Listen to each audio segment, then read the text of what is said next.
아들이 초등학교에서 감기를 옮아왔어요. 그 감기는 기침 감기. 한 일주일 콜록콜록 하다가 병원 데리고 가서 잘 나았습니다. 아들이 낳자 곧이어 엄마가 감기가 시작되더니 또 일주일 동안 콜록콜록. 그때까지 저는 멀쩡했어요. 엄마가 감기를 멈추자 제가 시작이 됐어요. 그래서 지금 아무튼 독한 약을 엄청 먹는데도 잘 낫지가 않아요. 그래서 설교 중에 제가 콜록콜록 하더라도 이해해 주시면 감사하겠습니다. 자, 다시 한번 인사하겠습니다. 옆에 있는 분 보시고 환절기 때 감기 조심합시다.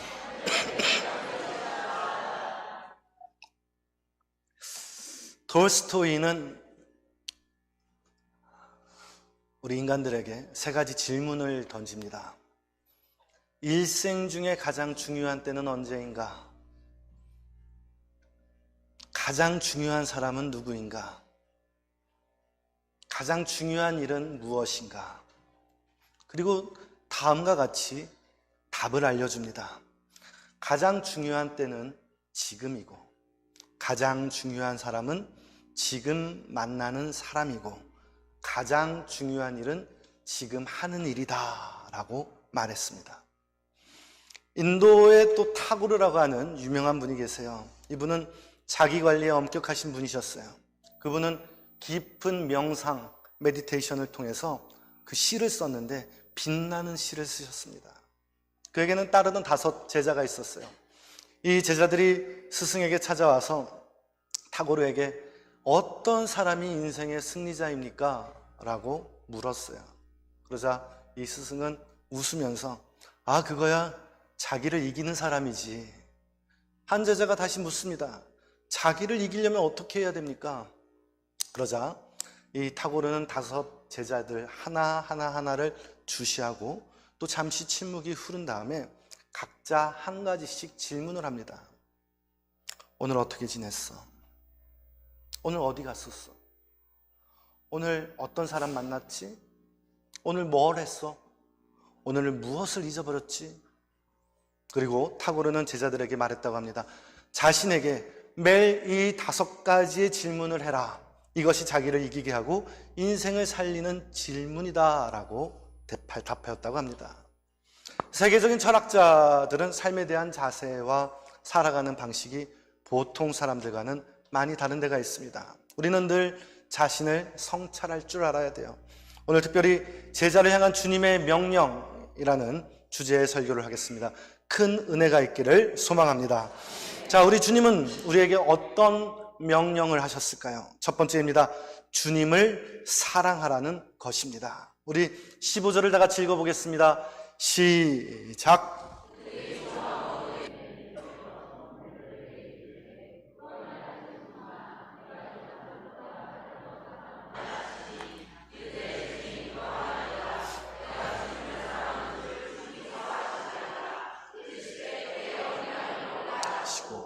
아멘.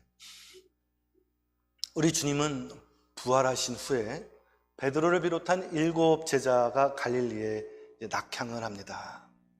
6월절에 주님이 십자가에 죽고 다시 살아나는 이 과정에 12명의 제자들이 엄청나게 큰 정신적 고통을 겪습니다. 복잡한 신경을 달랠 겸 아마도 베드로의 고향인 가버나움으로 내려가 이 밤새 고기를 잡았을 거예요. 근데 그날따라 고기가 한 마리도 잡히질 않아요. 마음도 허전하지. 그래서 달랠 길이 없었는데 이 주님께서 마침 바닷가로 오십니다. 주님을 알아본 제자들이 153마리의 물고기를 잡아요. 육지로 올라오자 우리 주님이 숯불을 피워서 생선을 구워 조반을, 그리고 제자들을 비롯한 이 베드로에게 이 아침 식사를 나눕니다. 그리고 베드로에게 질문을 해요. 요한의 아들 시몬아, 내가 나를 사랑하느냐? 원문에는 Simon, son of John, do you truly love me more than this? 이것들보다, 이러한 사람들보다 나를 더 사랑하냐? 라고 물어보고 나서 주님은 내 양을 먹여라, feed my sheep 이라고 하십니다. 두 번째 또 똑같은 질문을 하세요. 요한의 아들 시몬아, 너가 나를 사랑하느냐? 또 묻습니다. 그러자 시몬이 또 대답을 해요. 주여, 그러하외다. 그러자 주님이 내 양을 쳐라. Hit my sheep 이라고 하셔요. 그러자 주님이 또 세 번째 똑같은 질문을 하십니다. 요한의 아들 시몬아, 너가 나를 사랑하느냐? 베드로가 세 번째 질문을 받았을 때는 첫 번째와 두 번째에 느끼지 못했던 감정이 올라옵니다. 마음속에 근심이 됩니다.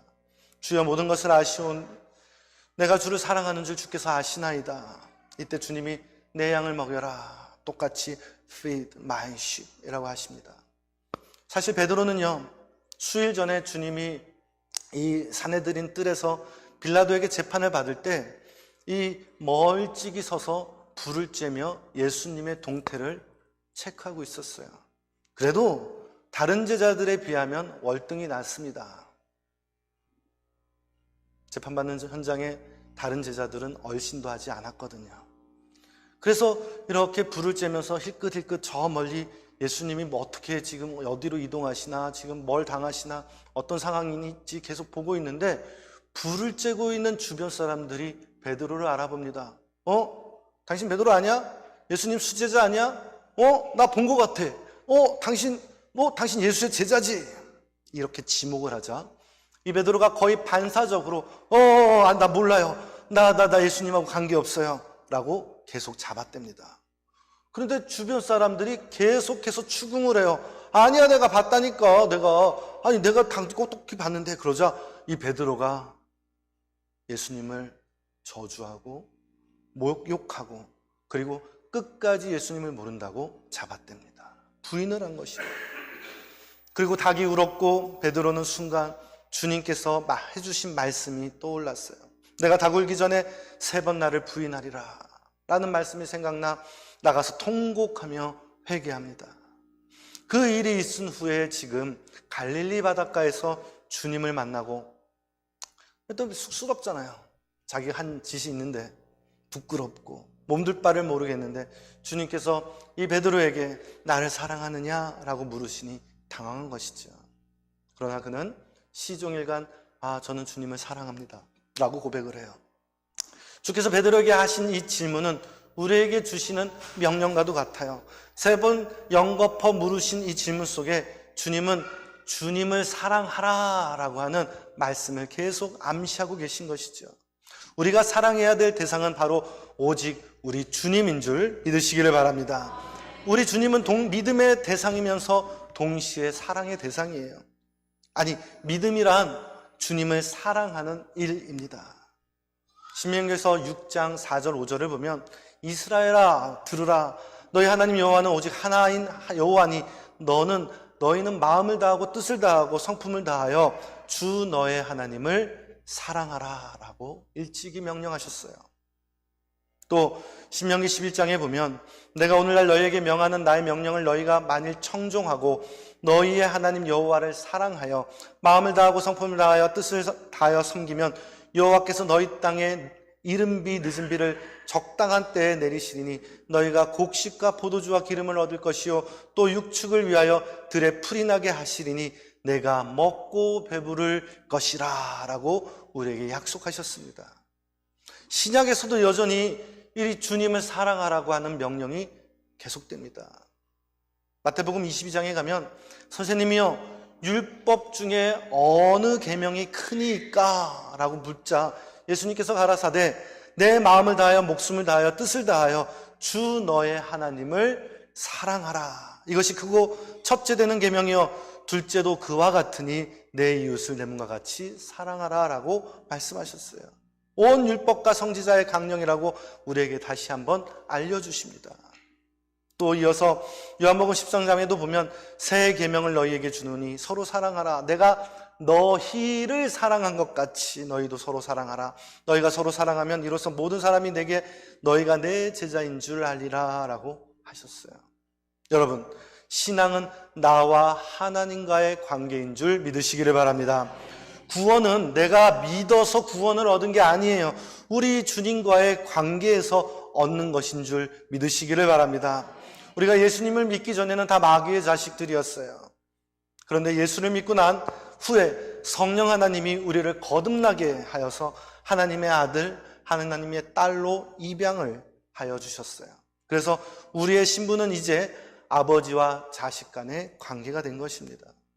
아버지와 자녀의 관계에서 가장 중요한 게 무엇일까요? 신뢰, 신임, 신의, 의리, 가족, 다 중요하지만 제일 크다고 볼 수 있는 것 바로 사랑입니다. 사랑보다 더 확실한 신뢰는 없어요. 조건과 뭘 따지지 않고 베풀어주는 그러한 사랑입니다. 하나님은 자신의 자녀된 우리에게 지금 사랑을 요구하고 계십니다. 우리가 주님을 사랑해야 될 이유도 너무너무 많아요. 요한의 말씀, 요한 1서 4장에 보면 사랑은 여기 있으니 우리가 하나님을 사랑한 것이 아니요 오직 하나님이 우리를 사랑하사 우리 죄를 위하여 하목제로 그 아들을 보내셨음이라. 사랑하는 자들아, 하나님이 이같이 우리를 사랑하였은즉 우리도 서로 사랑하는 것이 마땅하도다 라고 말씀하고 있어요. 우리는 주님을 사랑해야 됩니다. 많이 사랑해야 돼요. 부모님을 사랑하는 것처럼 사랑해야 됩니다. 아니, 그보다 더 많이 사랑할 수 있어야 됩니다. 남편, 아내처럼 사랑할 수 있어야 돼요. 아니요, 그보다 더 많이 사랑할 수 있어야 됩니다. 내 아들과 내 딸보다 사랑할 수 있어야 돼요. 더 많이 사랑할 수 있어야 돼요. 내가 아끼는 것들, 또 내가 아끼는 주변 사람들, 내가 소중하게 여기는 친구, 지인들, 그 사람들 사랑하는 것보다 더 사랑해야 됩니다. 내가 가진 소유, 내가 가진 아파트, 내가 가진 차, 내가 생각하는 보물 1호, 내가 아끼고 싶은 것, 내가 힘써서 모았던 돈, 이런 것보다도, 아니면 내가 쌓아 올린 업적, 내가 갖고 있는 평판, 내가 가지고 있는 사회적 신분, 이런 것들보다 우리는 더 사랑할 수 있어야 됩니다. 그래야 주님을 사랑한다고 말할 수 있어요. 마태복음 10장에 보면 주님은 이렇게 말씀하십니다. 아비나 어미를 나보다 더 사랑하는 자는 내게 합당치 아니하고 아들이나 딸을 나보다 더 사랑하는 자도 내게 합당치 아니하고 또 자기 십자가를 지고 나를 쫓지 않는 자도 내게 합당치 아니하라 라고 이렇게까지 말씀하셨어요. 우리는 이렇게 주님을 사랑해야 됩니다. 여러분, 폴란드의 소설가 헬리크 시엔키에비치라는 분이 계세요. 어렵다 이름. 누군지 잘 모르겠다. 그런데 이분의 소설 제목을 들으면 다 아세요. 이분의 소설의 제목은 콜바디스. 예수님이 십자가에 처형에 당한 이후에 이러한 내용이 담겨져 있어요. 네로가 기독교인들을 더 극렬하게 학대를 하고 또 잔인하게 기독교인들을 학살을 합니다. 근데 이때 기독교인이었던 기리아라고 하는 이 사람이 수많은 시민이 보고 있는 이 원형 경기장 안에 던져집니다. 근데 그 원형 경기장 안에는 들소들이 있었어요. 근데 갑자기 이 원형 경기장에 노예였던 우르서스가 나타나요.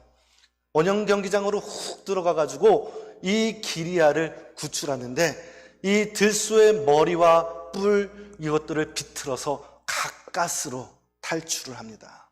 구사일생으로 나왔어요. 기리아와 우르서스가 지금 지하 교회에 있는 베드로에게 찾아가요. 한시 앞이 이 죽음의 도시인 로마를 벗어나셔야 됩니다. 빨리 떠나십시오. 위험합니다. 더 이상 계시면 큰일 날 것 같아요. 빨리 도망치셔야 됩니다. 주변의 성도들도 같이 동의했겠죠. 요구했겠죠. 베드로가 로마를 빠져나갑니다. 그리고 캄파니아 들로 가는 중에 갑자기 하늘에서 환한 빛이 이 베드로에게 임합니다. 그 베드로에게 한 줄기의 강력한 빛이 쏘아집니다. 그 빛이 그리스도인 것을 이 베드로는 직감할 수 있었어요. 그리고 이 빛을 보는 쪽으로 엎드리면서 질문을 합니다. 주여, 어디로 가시나이까? 이때 유명한 멘트가 있어요. 코바디스 도미네. 그러자 이 빛이신 예수께서 말씀하십니다. 너가 나의 양을 지금 버렸으니 내가 지금 로마로 가야겠다. 내가 로마로 다시 돌아가서 다시 한번 십자가에 못 박혀야 되지 않겠느냐. 이 말을 들은 베드로가 다시 곧장 이 로마로 돌아가서 주님의 예언 그대로 거꾸로 십자가에 매달려 주님을 위해 순교했다고 하는 내용이 담겨져 있어요. 자, 오늘 본문을 봅니다. 요한복음 21장 18절 19절 늙어서 내 팔을 벌리니 남이 내게 띠를 띄우고 원치 아니하는 곳으로 데려가리라. 이 말씀을 하시는 베드로가 어떠한 죽음으로 하나님께 영광을 돌릴 것을 가리키심이러라 라고 말씀하고 있어요. 베드로는 죽어서 주님을 향한 사랑을 보여드렸어요. 그것이 증거입니다. 여러분은 무엇으로 주님을 사랑한다라고 증거를 보여드릴 수 있겠습니까? 우리 스스로 한번 대답해 볼 수 있기를 바랍니다. 오늘 함께 예배를 드리는 성도 여러분, 우리가 모두 주님을 사랑할 수 있기를 주님의 이름으로 축원합니다. 주님을 높여드릴 수 있기를 축원합니다. 그렇게 되기를 소망합니다. 자, 주님께서는 두 번째 우리에게 명령을 주세요. 두 번째입니다. 양들을 사랑하라고 하십니다. 우리 16절, 17절을 읽어보겠습니다. 시작.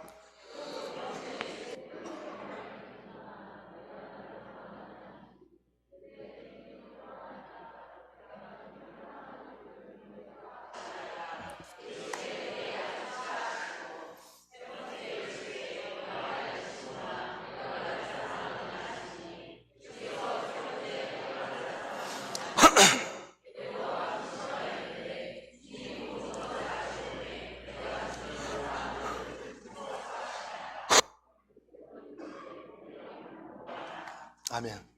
자, 여기서 이 양, 어린 양은 연령적으로는 어린아이들 혹은 미성숙한 여러 가지 의미를 가질 수 있지만, 영적으로는 약하고 또 신앙적으로 약한, 그리고 스스로 방어할 수 있는 힘이 없는 그러한 사람들을 의미합니다. 사실 기독교 초기 공동체는 대부분 이 성도들이 이렇게 연약한 어린아이와 같았습니다. 교회의 수장인 베드로가 이 초대교회 공동체를 주님을 대신해서 리더로 또 끌고 갈 책임을 가지고 끌고 갔어요. 그래서 베드로는 초대교회를 잘 끌고 갔으며 양들을 잘 보살폈습니다. 그래서 오늘의 기독교가 있게 한 대사도이기도 합니다. 오늘날 우리 상황으로 이 상황을 연결해서 이해해 본다면, 이 양이란 다름이 아닌 교회 공동체, 즉 우리 은혜교회가 양이에요. 우리는 우리의 은혜교회를 사랑해야 될 줄 믿으시기를 바랍니다. 어떠한 이유와 어떠한 상황에서도 우리 은혜교회를 사랑할 수 있기를 소망합니다. 자, 그러면 교회를 사랑해야 된다. 알겠습니다. 어떻게 해야 될까요? How? 서로를 격려하고 칭찬할 수 있어야 돼요. 칭찬은 최고의 선물입니다. 비용이 들질 않아요. 최고의 효과를 내는 양약입니다. 저도 아이를 키우고 자녀를 기르다 보니까 이 교육학자들이나 아니면 어린이 아동 교육에 관한 전문 서적을 많이 읽어봤어요. 한결같이 하는 말이, 어려서부터 칭찬을 먹고 자라온 아이들은, 칭찬을 많이 받은 아이들은 정서적으로 안정감이 있고 건강하게 크고, 그리고 강인한 힘을 길러지고, 그리고 이 수업과 또 공부도 잘하게 된다라고 하는 공통적인 특징이 있어요. 근데 매일같이 꾸지람을 듣고 야단을 맞고 매일같이 혼나는 아이들은 내성적으로 바뀌거나 뭐든지 소극적이거나 좋지 않은 영향으로 그 성품이 바뀌어질 수 있더라. 전문가들의 이야기입니다. 마찬가지로 교회도 마찬가지예요. 교회에 사랑하는 성도들에게 칭찬을 아끼지 않기를 저는 축원합니다. 우리 만날 때마다 서로 칭찬할 수 있어야 돼요. 칭찬을 하려면 먼저 관찰을 해야 됩니다. 뭘 알아야 칭찬을 하죠. 옆에 분 보시기 바랍니다. 칭찬할 거리를 한번 찾아보시고, 오늘 참 화장 잘하고 오셨습니다. 오늘따라 젊어 보이십니다. 오늘 의상이 엘레강스 하십니다. 예.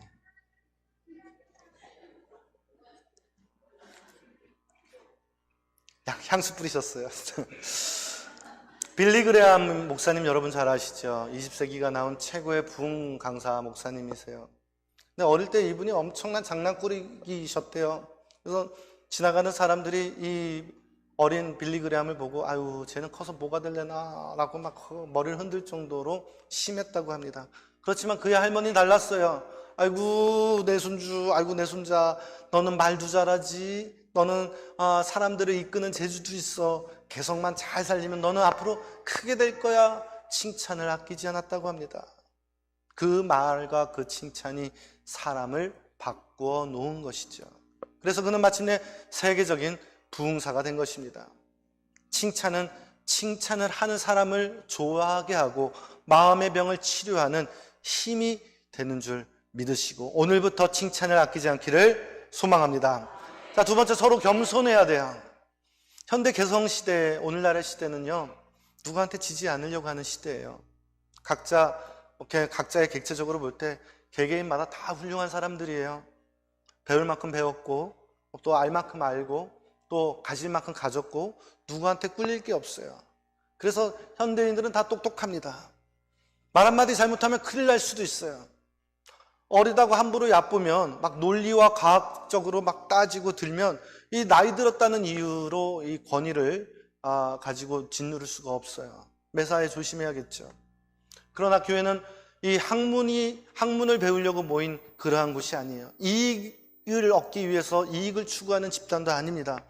친교의 목적도 있지만 그것보다는 교회 공동체에 아주 중요한 목적이 있으니 그것은 바로 그리스도를 닮아가려는 삶을 지키려고 하는 사람들의 공동체임을 믿으시길 바랍니다. 우린 매일같이 그리스도의 성품을 닮아야 돼요. 주님은 먼저 이렇게 말씀하십니다. 나는 마음이 온유하고 겸손하니 나의 멍에를 메고 내게 배우라. 그리하면 쉼을 얻으리라. 이는 멍에는 씻고 내 짐은 가벼움이라. 마음이 온유하고 겸손함을 우리는 배우고 실천해야 됩니다. 자, 세 번째, 공동체 정신이 함양되어 있어야 됩니다. 나라를 사랑하는 이 애국심이 있기에 우리 대한민국이 있습니다. 민족을 사랑하는 동족의, 동포의, 그리고 대한민국이라고 하는 이 울타리에는 살아가는 이 자부심, 그리고 이 애국주의, 이것이 바로 이러한 사상들을 민족 공동체 사상이라고 합니다. 우리가 한 교회를 섬기면서 교회 공동체의 정신이 저와 여러분들 각자에 깊이 뿌리 박혀 있어야 돼요. 우리는 한 배를 타고 가는 사람들이잖아요. 그러면 언제나 같은 생각을 해야 되고 한 몸을 이루어야 됩니다. 모래알같이 낱낱이 흩어지면 아무리 힘을 쓸 수가 없지만 이 모래가 시멘트가 섞여지면 벽돌이 되어서 아주 단단해집니다. 서로 사랑하는 사람들끼리 뭉쳐야 돼요. 우리 교회가 주 안에서 하나 되고 단단하게 뭉칠 수 있기를 저는 간절히 축원합니다. 어떻게 뭉쳐질까요? 기도하면서 뭉쳐집니다. 봉사로 뭉쳐집니다. 찬양으로 뭉쳐집니다. 성도의 교제로 뭉쳐집니다. 성령 안에서 하나로 뭉쳐지는 교회가 될 수 있기를 바랍니다. 에베소서 4장에 보면 평안에 매는 줄로 성령의 하나 되게 하신 것을 힘써 지키라. 몸이 하나요 성령이 하나이니 이와 같이 너희가 부르심의 한 소망 안에서 부르심을 입었느니라. 주도 하나요 믿음도 하나요 세례도 하나다라고 말씀하고 싶습니다. 자, 네 번째, 우리는 영혼 구원하는 일에 앞장서야 돼요. 교회를 사랑하는 최고의 동목은 뭐니 해도 이 잃은 양을 찾아오는 것입니다. 어린 양을 먹이고 주님의 양을 돌보고 주님의 양을 먹이는 행위, 이게 다 다른 게 아닙니다.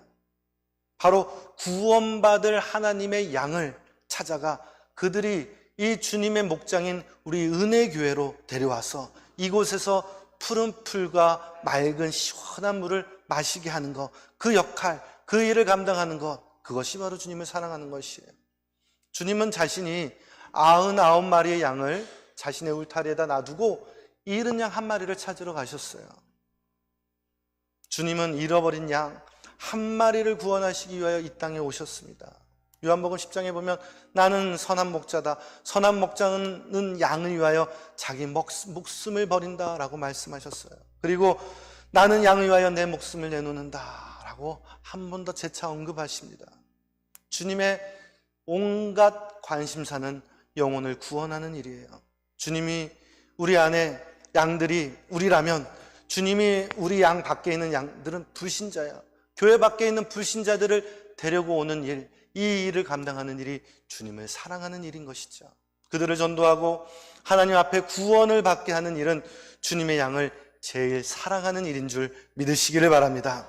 이 가을에 한 사람이 한 사람을 전도하고 또 이 장기 결석자 또 가족 구성원들 중에 안 나오는 성도들 다 데리고 와서 이 교회를 가득 채울 수 있기를 주님의 이름으로 축원합니다.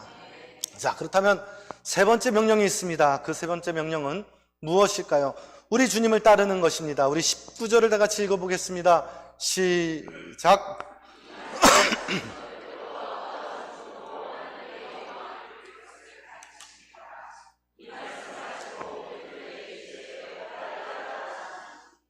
아멘. 자녀가 부모를 따르는 것은 당연하죠. 백성이 왕을 따르는 것은 당연합니다. 제자가 스승을 따르는 것도 당연합니다. 양이 목자를 따르는 것도 당연하죠. 우리는 주님을 따라가야 됩니다. 주님을 따른다는 의미는 여러 가지가 있겠지만 여기서 나를 따라라 라고 하는 이 말씀은 지금 십자가를 져라 라고 하는 말씀과 동일한 말씀입니다. 마가복음 8장, 누가복음 14장, 마태복음 16장, 마태복음 10장에 보면 누구든지 나를 따라오려거든 자기를 부인하고 자기 십자가를 지고 나를 따를 것이니라 라고 말씀하셨어요. 기독교 2000년의 역사는 십자가를 지는 길이었습니다. 초대교회 때는 사도들과 그 시대의 성도들이 수없이 많은 피를 흘리고 목숨을 잃었어요. 적어도 이 콘스탄틴이 이 주 313년 기독교를 이 로마의 국교로 선포하기 전까지는 다 피의 역사였습니다. 그 후에 중세교회를 거쳐서 1517년에 이 종교시대에 와서 또다시 주님의 참 제자들이 십자가를 지고 피를 흘리고 목숨을 잃으며 주님을 따랐습니다. 어느 민족, 어느 문화권이든 기독교가 처음 들어가 뿌리를 내릴 때 수많은 희생자를 냈어요. 우리 한국도 마찬가지입니다. 성교의 역사는 피로 쓰는 역사입니다. 한 교회가 그 지역에 도착을 해서 그 지역에 시작을 해서 뿌리를 내리기까지는 많은 사람들의 눈물과 땀 그리고 피가 섞여져 채워져 갑니다. 우리 교회도 예외가 아니에요.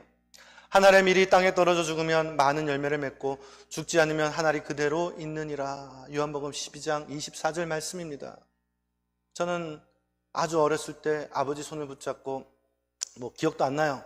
강원도 인제에서 저 서울로 이사를 갔어요. 처음에 도착한 곳이 상도동, 그리고 노량진 시장, 노량진 언덕, 봉천동, 그리고 인천, 구월동 그렇게 거쳐가면서 우리 아버지는 신학 공부를 하셨고 그리고 신학 공부와 또 가족을 생계를 유지하기 위해서 또 일을 하시면서 이렇게 열심히 사셨어요. 늘 가난했습니다. 그리고 이사를 자주 해야 했어요. 그런데 우리 아버지 꿋꿋하게 힘들지만 아주 하나하나 아주 사소한 것까지 모아가시면서 잘 저축하셔가지고 구월동에 15평 아파트, 주공 아파트를 마련하셨어요. 제가 초등학교 4학년 때 그 집을 팔아가지고 그 집을 다 이 교회 개척하는 데 사용을 하십니다. 상가 하나를 얻었어요. 근데 5식구가 살 데가 없잖아요. 이 상가 뒤편에 방 2칸을 벽돌로 막아놓고 거기서부터 이 고강동에서 개척을 하며 우리 교회가 시작이 됩니다. 성도들이 처음에는 몇 명이나 있겠어요. 헌금이 얼마나 들어왔을까요? 허다하게 굶은 적도 많으시고 또 외벌로 오랫동안 버티신 적이 많고 또 구두에 밑창이 다 달았는데 이 바꿔신을 형편이 안 됐어요. 그렇게 힘들게 어렵게 고생하시면서 교회를 세워가셨고 그 어려움의 역사를 딛고 오늘날 이렇게 아름다운 교회로까지 오게 된 거예요. 7년의 세월의 임대교회에서 그 후에 예배당을 짓고 그 예배당을 짓고 나서도 IMF가 터져서 어려움을 겪었고 그 어려움을 겪어서면서 은혜교회가 있기까지 이 풀스토리를 제가 다 목격하고 보면서 본 산 증인이기도 합니다. 고생은 이런 말로 다 할 수 없어요. 지난 40년의 역사 속에서 우리 교회를 위해서 너무너무 고생하셨죠. 그리고 함께한 성도들이 있습니다.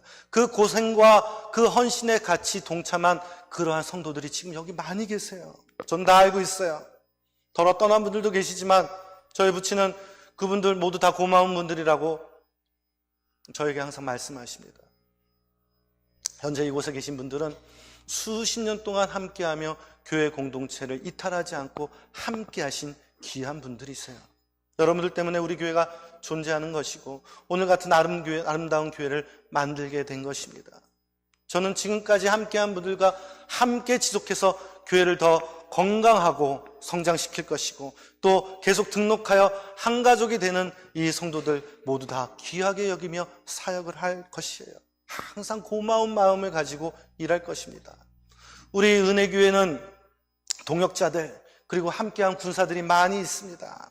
쟁기를 잡고 뒤를 돌아보는 자는 내게 합당치 않다. 이 말씀을 우리가 주목해 볼 필요가 있어요.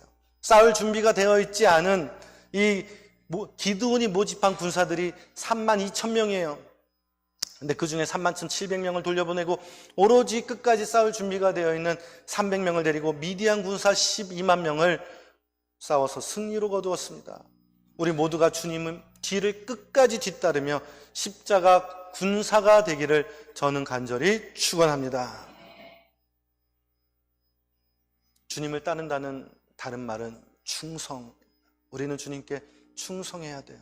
왜냐하면 주님이 우리를 사랑하셨고 우리를 위하여 죽으셨기 때문입니다. 나를 위해 십자가를 대신 져주셨기 때문입니다. 그 은혜에 보답하는 것, 내가 주님을 위하여 십자가를 지고 끝까지 사는 것, 그것이 바로 충성입니다. 이 충성이 인간의 노력만으로 되느냐? 아니에요. 오로지 하나님의 도우심으로 됩니다. 그렇기에 더욱더 하나님을 의지하고 끝까지 주님을 따를 수 있기를 저는 간절히 축원합니다. 오늘 말씀을 다시 한번 되새겨 봅시다. 주님을 끝까지 사랑해야 됩니다. 주님의 양, 교회를 사랑해야 됩니다. 주님을 끝까지 따라야 됩니다. 우리 모두 주님의 명령을 잘 준행할 수 있는 성도들이 될 수 있기를 주님의 이름으로 축원합니다. 기도하겠습니다.